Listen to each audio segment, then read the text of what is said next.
Welcome to the show that gets Christians thinking about faith and politics.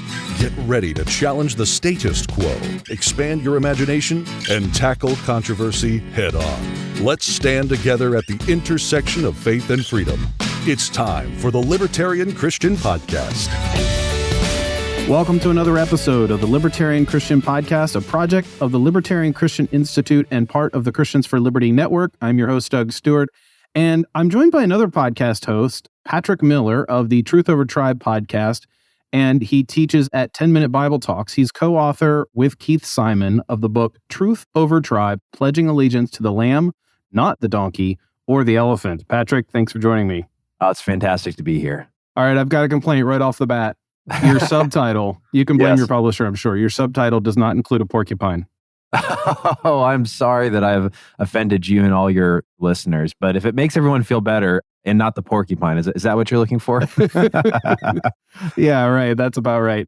So I found your book because I buy books on Amazon, and lately one of the things that LCI has been sort of focusing on in our preparation for an event that we're doing later this year, or participating in later this year, is we're looking into things like nationalism, wokeness, tribalism in all kinds of ways. And so your book naturally came up on my recommended reading list through Amazon because of the other books I was buying. And I looked at it and I was like, well, this looks really, really good.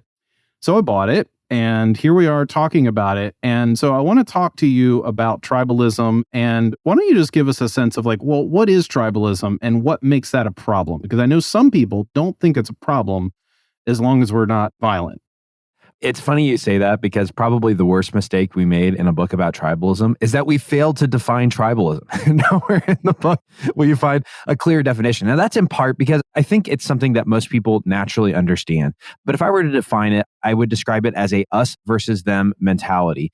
Tribalism is any time that you find yourself thinking with the group, having an attitude that says anybody outside the group is an outsider, someone to be defeated, someone to be questioned, someone to be doubted. Tribalism is really fundamentally innate in all humans. So I feel for the person who says tribalism isn't bad if what they're saying is no one isn't tribal. We are all tribal. That's part of human nature, and we can get into that in a second. The question is, what kind of behavior, what kind of ethics does that tribalism lead us toward? And does Jesus, in some ways, reconfigure tribalism in a way that allows us to live out his politic, his way of being in the world? I like the word reconfigured tribalism because I think that that's part and parcel of what it means to join the tribe of Christ, if you will. Yeah. So, yeah, I really like the way that you do that. I mean, I know a lot of people think that because tribalism is just sort of natural. I mean, where do you come down on it would have happened had the fall not happened anyway? Well, that's a good question. And I don't know that the Bible has a explicit, clear answer, but this is the way that I've thought about it. Tribalism has both a bright side and a dark side. Tribalism is the thing that allows us to care for people who are like us. Tribalism is the thing that allows us to gather together to do tremendous things. Cheetahs aren't tribal, but they also don't build cities. Cheetahs aren't tribal, and yet they also don't create holocausts. They also don't create gas chambers. And so there's a dark side to tribalism, because the dark side of tribalism is the way in which we begin to hate outsiders, the way in which we want to harm outsiders. And so I think if you go back to the Garden of Eden and you look at Adam and Eve and God's original calling for them to be fruitful and multiply and to subdue the earth and spread the Garden of Eden until it encompasses the whole of creation, that was a deeply tribal activity. But Adam and Eve didn't have an out-group. There wasn't a group to hate. So again, we can look at this both biblically, but we can also, I think, look at it a bit scientifically. One of my favorite studies is by a guy named Karsten DeDrew. And he was trying to figure out how to end tribalism. And he had this wild idea. He thought if we just put oxytocin, which is the love drug, this is the chemical that's released, for example, when a mom has a baby and she's looking at the baby and the baby's looking at the mom, oxytocin's released. It creates a bonding between people. And so he thought, hey, if we just put oxytocin in the water, we'll all be more loving. And so to do this, he actually had an interesting test. He had a control group that didn't receive oxytocin, and he had a different group that did receive oxytocin. And he discovered that the group that received the oxytocin, they were more empathic, they were more willing to self-sacrifice for other people inside the group, they had a greater sense of belonging. So hey, there we go, we can end tribalism. There was just one problem. The group that received more oxytocin was also more negative towards outsiders. They were more willing to try to win at the expense of outsiders. And so even in that little kind of study, you see both the bright side and the dark side of tribalism. I think that's a really fascinating study because, as you say, the tribalism part didn't go away, even though people, quote unquote, got better or got the drug that meant that we thought we would get. I mean, it's a great thesis, right? Yeah, yeah. It's a fun idea. And I think the interesting thing here for me is, again, when we look at the biblical story, it's not until we get to the table of nations, kind of what life is like east of Eden, that we begin to see humanity dividing up into different tribal ethnic groups. And when we get to the end of the story, there's a beauty in that diversity, right? In Revelation, it says that the kings of all the nations are going to come to, well, this is actually Isaiah, the kings of the nations are all going to come and bring the glories of their cultures before the throne of Yahweh. In Revelation, it says that people from every tribe, tongue, and nation are going to worship Jesus. But that actually illustrates the point.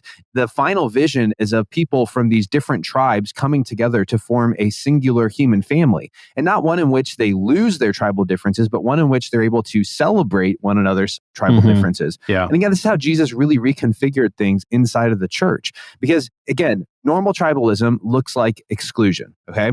If you're not like me, you can't be a part of my group. But tribalism inside of the kingdom looks like this. Everybody is welcome. Jesus says there's no one who is not welcome to partake in his grace and receive the gift of salvation from him. Another way that tribalism works normally is that insiders usually want to win at the expense of outsiders. But Jesus calls people in his tribe to put the outsider first, to love your neighbor as yourself. And so it's not that the Jesus tribe isn't tribal, it's that it's kind of the anti-tribe tribe, because we're the tribe that invites all people and doesn't exclude. We're the tribe that loves our neighbors and puts the interests of outsiders ahead of our own. And that makes the Christian tribe, or it should make the Christian tribe, stand out from every other tribe on earth. So in a way, we can use the concept of being part of a tribe as a force for good. Yes. I think that you can do tremendous good when you have deep empathy, not just for people who are inside of your tribe, but also those who are outside of your tribe, those who you want to draw in. And again, like this is something that we see inside of our church life, especially when we become far less fixated on national level politics and become far more fixated on what's happening locally. That's been one of our goals as a church, is to be the kind of church that our community would be sad if we disappeared, if we left, because we did so much good. And the good that we're able to do is precisely because we are a tribe who can work together, who can work collectively to bring about something that a single individual can't do. Yeah.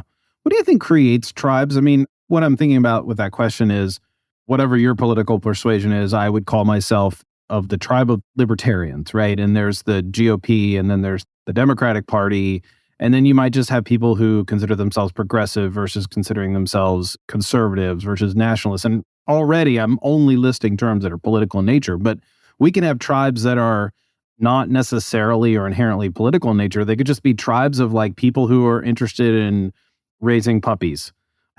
Yeah. And that's funny. I'm not just randomly picking something. There are people who are in communities who are puppy raisers for like seeing eye dogs, right? Yeah. To raise for seeing eye dogs, something like that, right? So there are people who we find our tribe like, oh man, these people I like them. They love dogs. I love dogs, that kind of thing, right? But what creates a tribe? And like, to some extent, it's like, well, anything could be called a tribe if you just call it a common interest. But what makes it into like, hey, this is my tribe, or in the direction of tribalism? I think one of the things that fundamentally makes you a tribe is, first of all, community. It's having a web of relationships. And of course, that web of relationships, like you just said, might form around a mutual interest, or it might form around a mutual faith, or it might form around a mutual political ideology, or it might form around a ethnic identity, or it might form around a socioeconomic identity. And so tribes can form around a lot of things. I think the reason why we're tribal is, I mean, just go back to the earliest days of humanity, the hunter-gatherer societies. If you are an individual out in the savannah, let's say, you cannot live by yourself for a number of reasons. One, we all have limited knowledge. I can't know everything. I have lots of toilets in my house. I can't tell you how those toilets work. And I don't want to know how the toilet works. If I have to know how a toilet works, I'd have to make space in my brain from other things that I know. But the beauty is that we live in a society where there are plumbers and they know how it works. And that's how tribes work. Knowledge is shared. Knowledge is not owned or held in a single person. Knowledge is held in a community. So that person in the savannah, they need the tribe because someone in the tribe knows how to forage, someone in the tribe knows how to skin animals, someone in the tribe knows how to hunt, and they can gather those collective skills for the collective common good. But the other reason why we have tribalism, at least in the ancient world, was self-defense. You have all kinds of external threats. Maybe it was wild animals, maybe it was food shortages. But of course, you also have the threat of other human tribes that want to maybe conquer your tribe and take what you have so that they can have more food and they can have more resources. And so being in a tribe is also defensive. It makes sure that when rough days come, I've got people around me who are going to provide for me. When I get elderly and old and I can't care for myself, there's going to be someone there who's able to care for me. When I'm an infant and I can't care for myself, there's going to be parents and a community around me to care for me. And so that's why we have to have tribes. But you can also, again, see how the dark side starts coming into play. Because if I'm in a tribe, all of the incentive structures are set up for me to agree with the tribe, to think along with the tribe, and to not have anything that disconfirms what the tribe says. And so if the tribe believes that that tribe down the road is evil and they're powered by demons and they're awful, well, every incentive is not for me to question that. Every incentive is for me to agree with them and go along with it. Do you think there are things worth being tribal about versus things that are not? Well, for example, sports, right? Yeah. At the end of the day, how much of our identity is wrapped up in the Philadelphia Eagles or the New England Patriots or whatever? Because the Kansas City Chiefs, in my case, which yes, right, okay, that's a good tribe. People should consider joining that one. We're winning a lot. That's true. So, no, seriously, those are tribes that you and I might say, all right, well, we might be frustrated with each other because we argue about which quarterback is better or which one is, whatever. But on the other hand, you've got things like race, ethnicity, religion. Those things are, I don't know. Can we be tribal about that? Is it okay to be tribal about sports, but not religion? Where do you let's use the sports example just for a second. Again, there have been some really interesting studies around this. There were some studies that were about, I think it was Yankees fans and Boston fans. There's a big rivalry there, apparently. I'm not a big baseball guy. However, what they discovered was that both groups had very negative assumptions about the other group. Boston fans said that Yankee fans were arrogant, they were loud, they were annoying, and so they had all these negative assumptions. But then what they did is they looked what happened when a Boston fan actually made a relationship with a Yankees fan, and they got to know someone who was a Yankee. And over time, they realized, if you actually know someone who's a Yankees fan and they're not the kind of person that you think they are, your negative views of them begin to shift over time. And again, so this is the key. We can have a kind of tribalism that doesn't take itself too seriously. I'm a Chiefs fan, but I don't think ill of you if you're a Denver Broncos fan or if you're an Oakland Raiders fan. I don't think you're a bad human. And so there's something What fun about a Dallas Cowboys fan? Well, if you're a Philadelphia guy, I'll let you speak to that one. However, again, this is why I'm trying to highlight that kind of everyday forms of tribalism, a fandom, those can be healthy, normal things. It's when they begin to do two things. One, when we attach them very close to our identity, such that any attack on my tribe or anyone who my tribe says is on the outside is an attack on me. But number two, the other big problem is what happens when we begin to think with the tribe. Whatever the tribe says is true. I mean, I'm seeing this online all the time. I see it on Twitter especially, where you have people who are essentially forming mobs to cancel one another over all sorts of different topics. And if you've ever had this happen and you've seen it happen, one thing you'll discover is that the people in the mobs actually don't seem to know much about what they're talking about. The only reason why they're attacking X person is because everybody else in the mob is attacking that person. Again, there's a great story from Jeopardy that I think illustrates this point. There's a Jeopardy contestant who he had won multiple rounds, and at the end of his third round, he held up this awkward-looking number 3. It wasn't like a normal 3. It was kind of like an okay sign. And there was a tribe of former Jeopardy contestants who saw it for what it was. It was a white nationalist, white supremacist hand signal. And so they were very concerned. They wrote to Jeopardy, say, hey, you have to kick this guy off, but they didn't. And they went public, and the guy said, hey, I'm not a white supremacist. I'm not a part of anything that has to do with white supremacy. I think that's evil. They didn't believe him. They went to the Anti-Defamation League, which is famously litigious. They'll sue anyone. Yeah. And the ADL looks into it and they say, hey, that's actually not a white nationalist hand signal. And by the way, he held up a 1 after the first victory, a 2 after the second victory, and a 3 after the third victory. And that's clearly what he was doing. And the people inside this group, they said that they were being gaslit by the ADL. Now, there were people inside the group who were, these are highly intelligent people. These are former Jeopardy contestants. So why were they all duped? Well, it was because they were thinking with the tribe. They were thinking along the lines of the tribe. No one in the tribe seemed to slow down and ask the disconfirming question, hey, are we really sure that that's what this guy was doing? Yeah, that is a very fascinating story, in part because you just shake your head and be like, wait, these are Jeopardy contestants. And like, people want to believe what they see is true. You even bring up, I believe, Jonathan Haidt's work on the elephant and the rider and confirming beliefs about we believe first and then we look for things to confirm beliefs. I want to switch to a question about one of the problems with tribalism. And you have, early on in your book, you have this phrase, tribalism cranks up everyone's anxiety. And you include people, not only the anxiety of what you're calling the crusaders, but also those being hunted, and then also those kind of watching it. So can you speak to that a little bit? Because I think the anxiety piece is, there's a handful of books out there from sociologists and stuff that talk about us being and living in an anxious age. And I think anxiety, I mean, we hear it on the news about teens are depressed, have anxieties about all kinds of things, right? So the word anxiety is really important, I think, to connect to why is it that we're behaving these tribal ways. Well, tribalism does make us anxious. I mean, going back to my hunter-gatherer illustration, if you're in a tribe and you begin to have ideas or beliefs that don't align with the tribe, think about the anxiety you're going to experience. If I say what I believe, or if I say what I think, maybe I'll be excluded. Maybe I'll be cast out from the tribe. And if I'm cast out, I won't have food. I won't have community. I won't have what I need to live. And so tribalism is almost always embedded with anxiety. But to use the example you just drew up, I see three different kinds of anxiety. One is the anxiety of the crusaders. So you think about those Jeopardy contestants. They were anxious because they perceived a wrong and they needed that wrong to be fixed, to be solved, to be remediated in some fashion. And they had a deep anxiety that they needed to do this. Something had to happen. But of course, the guy, his name was Kelly Donahue, who held up the sign, he had anxiety because he was being attacked and he was being publicly maligned. And so when you're on the receiving end of a tribe's attacks, you're experiencing anxiety. But there were also people in the group who saw that what these Jeopardy contestants were doing to Kelly Donahue, they saw this was wrong. They knew that it wasn't right, but they didn't want to speak up because they feared, again, that if I speak up, I'm going to be cast out from the tribe. I'm going to be castigated. I'm going to be thrown in with this Kelly Donahue guy. And I think that's where most people are. Most people aren't the ones who are actually being canceled or attacked. I mean, maybe I'm wrong, but I always ask people who are afraid of being canceled, I'm like, have you ever actually experienced anything that truly made you think you could get canceled? And like, well, no, not really. And most people aren't in the canceling mob. Again, that's a minority. There's people out there who are anxious. I've got to get this thing done. Most of us are just observers. And we're just fearful that if I make a single misstep, if I say a single wrong word, if I question a single thing, maybe I'm going to be the one who gets attacked.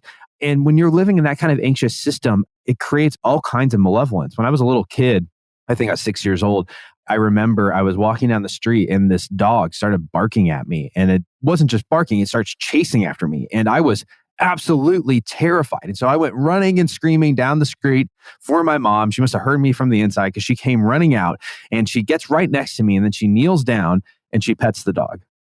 Now, the dog probably wasn't trying to eat me and devour me like I thought he was. It might have just been a little chihuahua for all that I know. It was trying to play with me. But the point of the story is when you are anxious, like I was as a 6-year-old, thinking this dog wants to eat me, you will begin to think a chihuahua is a wolf. You'll begin to treat people as though they are a threat when they may not be a threat. And so when you're living in an anxious system, it just has this kind of reduplicating effect where everybody's experiencing more anxiety. Everybody's becoming more antagonistic towards others because when you're backed into a corner and you feel threatened, you're going to bite back. And so again, this is why resisting tribalism is so important because it actually helps us to become emotionally resilient. That's one of my goals is when people attack me that I don't come attacking back, that I don't see them as a wolf that wants to devour me, but I see them for what they are, which is a fellow human being made in the image of God who probably has very little ability to actually cause me harm in my life. And when I do that, I'm not afraid. I don't have to treat them like a wolf. I don't have to bite back. I can actually walk in Jesus's commands to love my enemy, to bless those who persecute me. Hello, everyone. It's Doug from the Libertarian Christian Podcast. You might notice already that this recording sounds quite a bit different from usual. In fact, it probably sounds pretty crappy. Well, I'm doing this to show you something pretty amazing.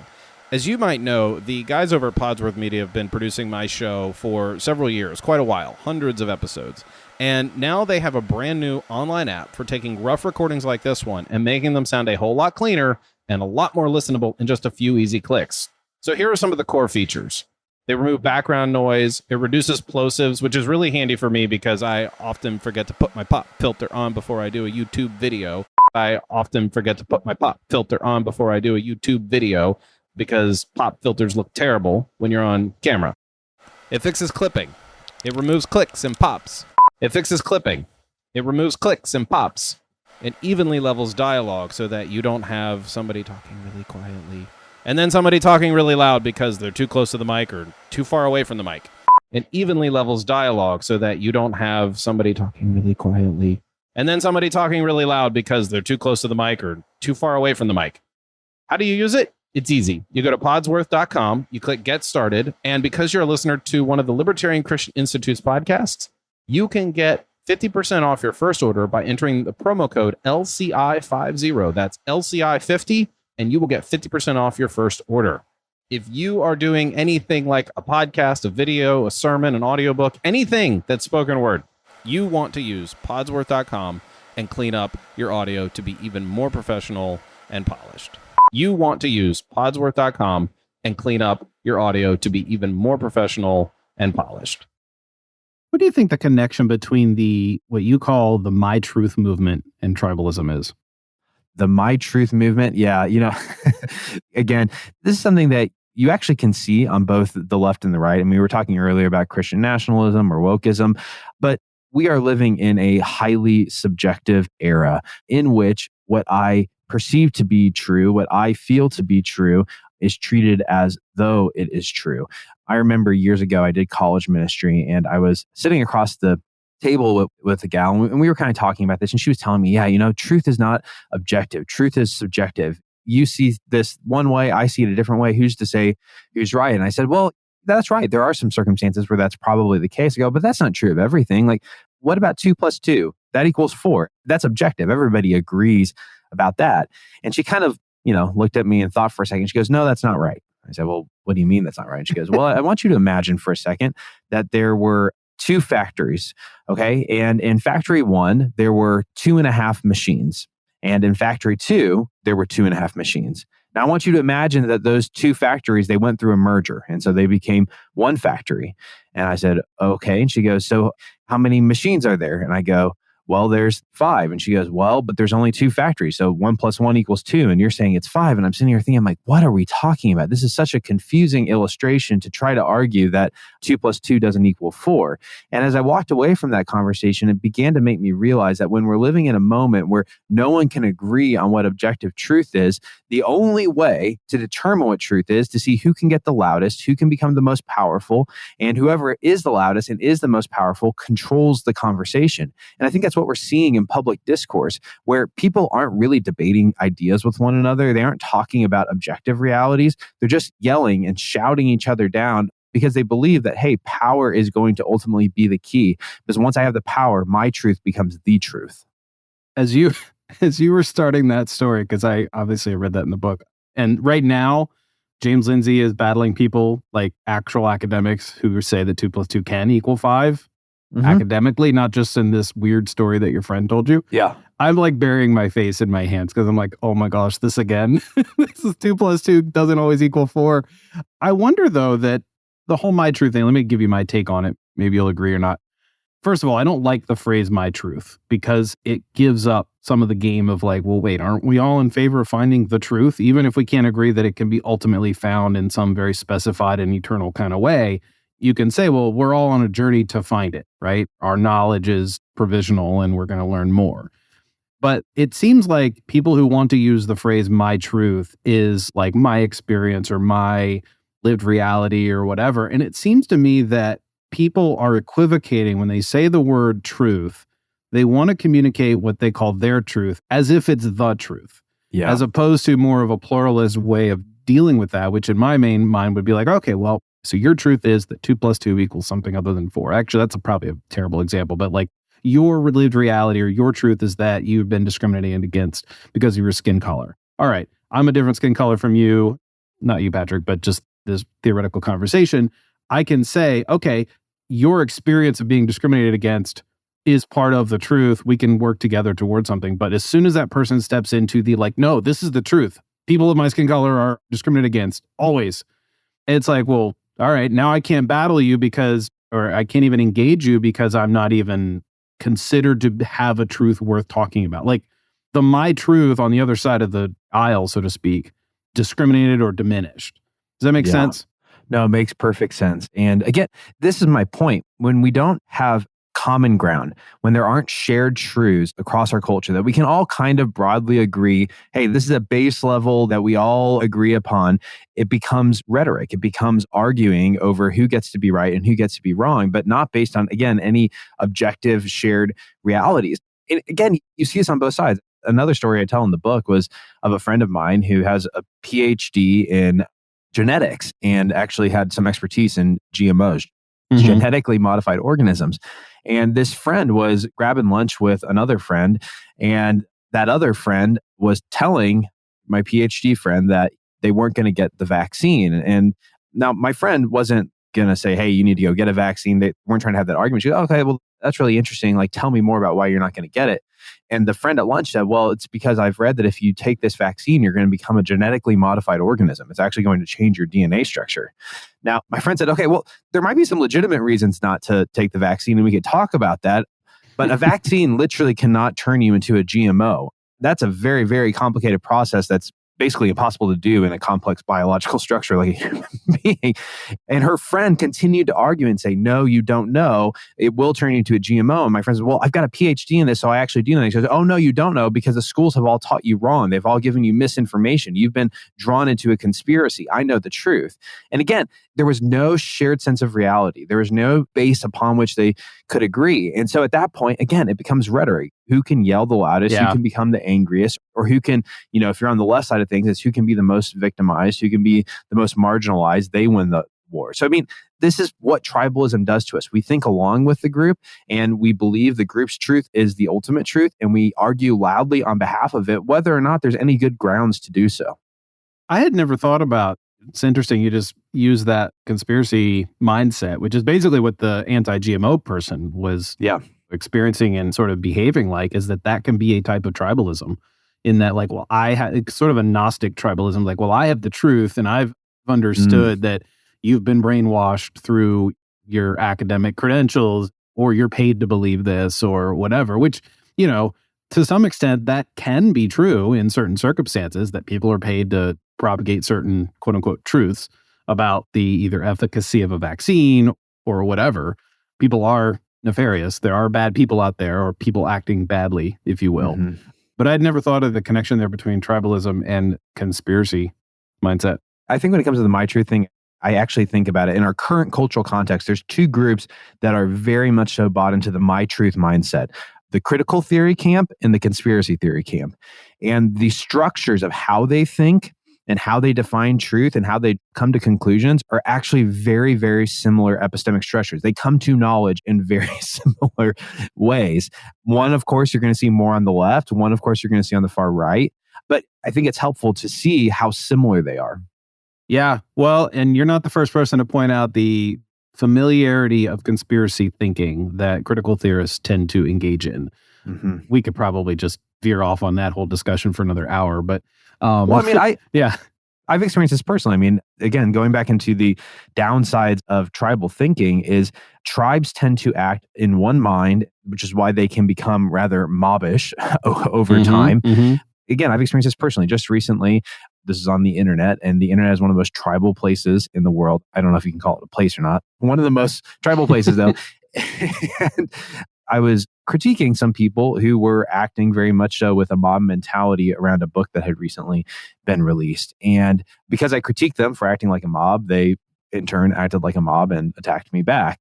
And in the midst of this, a group of them began to tweet that I was receiving royalties from the book that I was defending, which was a bizarre claim, because I don't know many authors who share their royalties with other authors who weren't a part of the book. And I couldn't even figure out where it came from. I'm like, where did you get this idea that I'm getting royalties? I mean, we don't even keep royalties for our own book, much less I'm taking royalties from someone else. But the only way they could explain why I would defend this book, because they didn't think I should be defending it, was that there was some sort of nefarious conspiracy happening behind the scenes in which I was being financially remunerated for internet support of this particular book. I really want to know the book. Can you tell me off air? Yeah, I'll tell you off air. Oh, man. Well, Man, that's crazy. I mean, obviously, Twitter, even now after the Musk purchase, is still tribal, Oh, yeah. right? I mean, people are going to do that. It's going to be an activity that we gravitate toward, whether for good reasons or bad. I mean, there are tribes that get together for the good of others, right? That are not just for the good of their tribe, which you and I would say is a very gospel oriented way of being a tribe. And so I think that's where we should probably continue the conversation, which is how does the gospel fit in and relate to solving the problems created by tribalism? Well, I think there's good news because if you look at your church and you're disturbed by the tribalism that's happening there, maybe there's political tribalism in your church. People on the left and the right can't be in the same small group together. They can't worship together. Or maybe your church has gone full throttle.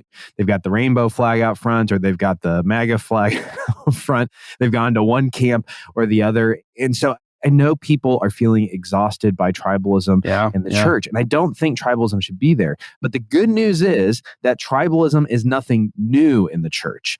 Back when Paul was planting churches across the Mediterranean, the main challenge that he faced was tribalism, and it was tribalism between two ethnic groups, the Jews and the Gentiles. And if you read through his letters, you'll see this theme pop up again and again and again. But my favorite place comes in Ephesians 2, right after he talks about how we've all been saved by grace. He then goes and he says, oh, and also you Jews and Gentiles, the dividing wall that's existed between the two of you, it's been torn down in the body of Christ. And so he was arguing that through his death, Jesus not only rescued us and gave us salvation, through his death, he was bringing together two groups which historically could not unite, historically cannot sit in the same room with one another and worship alongside one another. And at the end of Ephesians, he starts talking about how our enemies are the powers and the principalities, so spiritual forces of darkness. And what he's trying to get at, I think, there is in Rome, people organized themselves around their ethnic identities. And that was how the demonic powers wanted people to organize themselves. But when the church came together and they said, we're not going to organize ourselves around ethnic identities, we're not going to have dividing lines between Jews and Gentiles, their life together, Jews and Gentiles loving one another and caring for one another, was a witness to the powers of the world that Jesus really was king and that Caesar really was not king, because Caesar couldn't do that. Only Jesus can bring people together. Yeah. And in the exact same way, in our churches, we need to have people on the left and the right, people of different ethnicities who are able to come into churches together and worship alongside one another as a witness to the demonic powers that exist inside of our world and saying, hey, you don't organize us. Maybe out there, the left and the right can't be in a small group together. Maybe out there, you don't see Black people and white people spending a lot of time together. But here in our congregation, Jesus brings those people together, and it shows his power because he has broken down the dividing wall. How do you think that works for Christians who want to regard those outside the tribe of faith, right? The tribe of Jesus? I could hear somebody pushing back and say, well, yes, absolutely, 100% for everybody who becomes a Christian and is part of our tribe. We need to show and demonstrate that it doesn't matter what race or ethnicity or language we speak or political angle or whatever. We can all come together and love each other, and we need to make sure that everything within the body of Christ is not tribal. Mm-hmm. But when it comes to, well, what about the person outside the church who is tribal, and they are sort of either anti-church, anti-religion, anti-Christian culture, anti-whatever, pick something, right? How do we regard them? Because it seems like you could understand Paul saying that, well, once you're in the church, this stuff has to go away. But outside the church, we can still sort of divide people up by tribe. I would maybe go to the book of Romans, which again has this same theme about how Jews and Gentiles can come and worship together. If you read Romans backwards and you start in Romans 16 and 15, the last few chapters, Paul is speaking again and again about Jews and Gentiles coming together in Christ. But when we go to the beginning of Romans, if you know your Romans road, there's this famous passage where Paul says that while we were still enemies of God, Christ died for us. And he's making a point to a church that's tempted by tribalism. He's saying, hey, when you were on the other tribe from Jesus, when you were the outsider, when you were the enemy, what did he do? Did he separate from you? Did he attack you? Did he go on the offense? No, he laid down his life for you. He sacrificed himself for you. And I think that's the pattern that we have to follow in our lives towards people who are outside the church.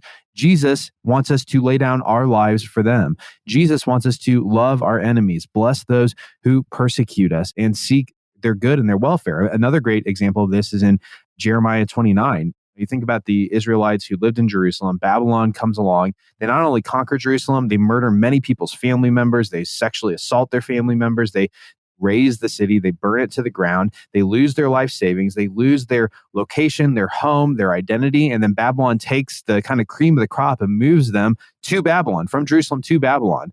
And so it's no shock that you have these prophets who at the time are saying, hey, we've got to fight against Babylon. We've got to resist Babylon. Mm-hmm. And in Jerusalem, they're trying to start rebellions against Babylon for a second time simultaneously. And Jeremiah says that's not what God wants. And in Jeremiah 29, he writes a letter to the exiles living in Babylon, and he tells them to build vineyards, build houses, give your sons and daughters away in marriage, be fruitful and multiply. It's Genesis 1 language. And then he says, for in the welfare of the city of Babylon, you will find your own welfare. That is a shocking statement to say that your welfare will be in the welfare of the nation state that just slaughtered your family. But that's the kind of attitude I think we, living as exiles in our own cultural context, have to take on. God has called us to seek the welfare of Babylon.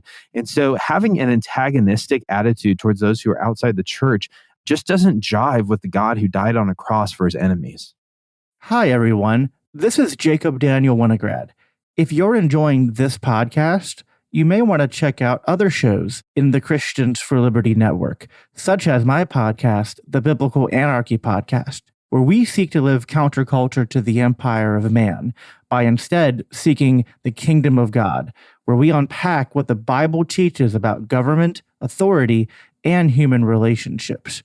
The Christians for Liberty network is dedicated to bringing a variety of content you love, just like you're hearing on this episode right now. Okay, I'll let you get back to it. Then you can check out the Biblical Anarchy Podcast. So in your church, The Crossing, what have you done? There's some practical ways that you've shared in your book, and I want to hear one of them here, that you've done to sort of cross the tribal line and to bring people into this more inclusive, I hesitate to use that word to some extent because it can have certain connotations, but a less tribal mentality and bringing people together so that they can see that Christians can be the types of people who don't create more tribalism. Yeah, the entire third part of the book is just littered with practical suggestions of how to do this in your personal life and in your church life. It talks about speaking to people with kindness. It talks about admitting when you're wrong, admitting when you don't know. We talk about the key of, as the subtitle says, making sure that your allegiance to Jesus is your prime allegiance. That is your chief identity, such that you might also have a loyalty to Republicans or Democrats, but that's a secondary or tertiary or even further down kind of identity, such that when you're talking with someone who doesn't match your political ideology, you don't see them as an enemy because, again, your chief tribe is Jesus, and Jesus doesn't see them as your enemy. One way we try to do this that's been really effective is generosity. This actually goes back to the idea of grace. I mean, how did God respond to us when we were enemies? He responded by giving us a gift. He responded by giving us Jesus. He responded by giving us grace. And that's what tore down the tribal wall. And in the same way, I think churches can tear down the tribal walls in their community by being incredibly generous. One example of that in our church is basically every Easter, we try to do something that makes a huge difference in our community. I mean, our church is great at serving, and so we serve year round. It's not like a one-shot thing, but we try to do something extravagant for our community. And so I could tell you lots of examples, but here's one. A few years ago, we decided that we wanted to partner with a group called RIP Medical Debt. Now, just a little bit of context. Medical debt in our state is a huge problem. And if you have crippling medical debt, it can be hard to find housing. It can be hard to find a job. The creditors will not only hound you, they'll begin to hound your family. And so it's a miserable situation to be in. In this group, RIP Medical Debt, what they do is they buy $1 of debt for a penny. So anybody who makes, I think, under 2 times the poverty line, they are able to buy their debt because those people will probably never pay their debt off. So the bank's just trying to get as much as they can. Right. And so they can buy $1 of debt for literally a penny on the dollar. Yeah. A penny on the dollar, literally. And so you can cancel a lot of debt with a little bit of money. And so we went to our church and we said, hey, what would it be like if we kind of declared a jubilee? Jubilee is this biblical image of all debts being canceled, which ultimately points to Jesus who cancels the debt of our sin. And we said, what if we declared a jubilee in Columbia where we live and tried to cancel all of the medical debt in our city? And so we did a big giving campaign around that. And it turns out that we hoped we were going to be able to cancel the debt of our city, and we were wrong. we didn't just cancel the debt of our city. We ended up canceling the debt of 33 counties in our state. We were able to cancel something like $43 million of medical debt in the state of Missouri because people gave around $430,000 at our church to this cause. What happened after that, though, was that those tribal walls began to come down. We started getting letters in the mail and phone calls from people saying, hey, I'm not a Christian. Hey, I'm gay. Hey, I don't know anything about Jesus. Hey, whatever it was in their life, they say, why did you do this for me? I don't even understand it. And we would tell them the exact same thing. We'd say, hey, we did this for you because it's what Jesus did for us. And as I talked to people one-to-one, I remember talking to an atheist who said, hey, I haven't considered Jesus in years. But when I saw what your church did with medical debt, it made me think twice. And now I'm thinking, maybe I do need to consider the gospel. Maybe I do want to check out church. That's what generosity does. We weren't doing it as an evangelistic strategy. We weren't doing it for publicity. We were just doing it because that's what Jesus calls us to do, to be radically generous with our wealth and our resources, not just inside our community, but outside. Well, and you were also practicing what many on the left would call social justice. Yeah. You weren't using the government to do it, at least not the way you're telling the story, and yet you're serving justice for the poor. Yeah. Well, and interestingly, that goes back to my point where I said one of the big risks inside the church right now is that our fixation on federal politics. So many, not just Christians, people in general, they know what's going on in Washington, D.C. They know what's going on in the Senate. They know what's going on in the White House, but they don't know what's going on in their own backyard. There was a novel by Charles Dickens, and in it, he tells the story of this lady named Miss Jellyby, and she has all these children who live in her house, and she's terribly neglectful of them, unkind to them, doesn't pay attention to them. But she is also terribly concerned about orphans living in Africa.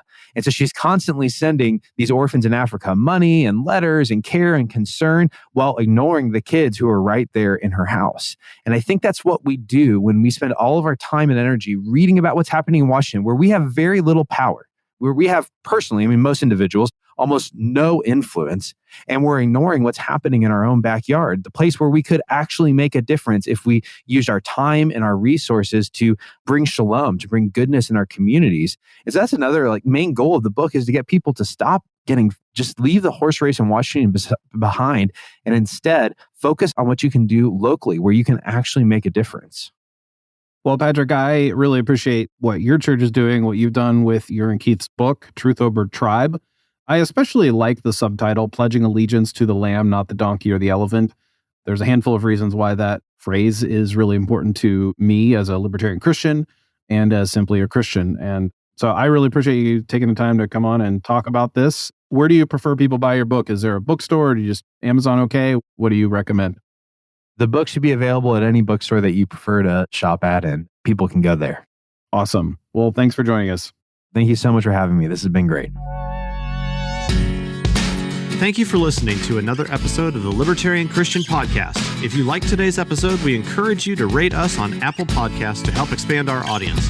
If you want to reach out to us, email us at podcast@libertarianchristians.com. You can also reach us at LCI Official on Twitter.